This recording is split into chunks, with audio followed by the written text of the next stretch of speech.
10 লাখ দিয়ে তোরা শরীর থাকিস, we want কলকাতার আরজিকর হাসপাতালের নারী চিকিৎসকের ধর্ষণ ও খুনের ঘটনার প্রতিবাদে উত্তাল পশ্চিমবঙ্গ। ঘটনার এক মাসেও নেই তদন্তে দৃশ্যমান কোনো অগ্রগতি, ফলে ফুঁসে উঠছেন রাজ্যটির নাগরিক সমাজ। রোববার সন্ধ্যার পর থেকেই কলকাতার বিভিন্ন পয়েন্টে সমবেত হতে থাকেন লাখো প্রতিবাদী। বদলে যাওয়া প্রতিবাদের ভাষা হয়ে ওঠে গান, আবৃত্তি, নৃত্য কিংবা গ্রাফিতি।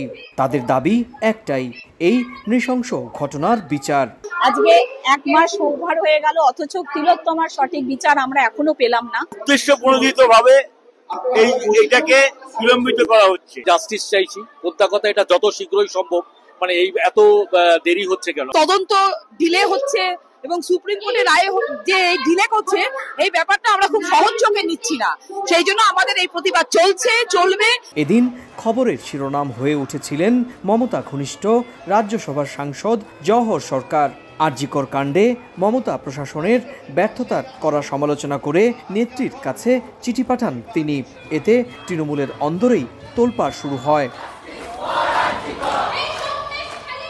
9 আগস্ট হাসপাতালে রাতের ডিউটির সময় পাশবিক নির্যাতনের পর নৃশংসভাবে খুন হন 32 বছর বয়সী ওই নারী চিকিৎসক।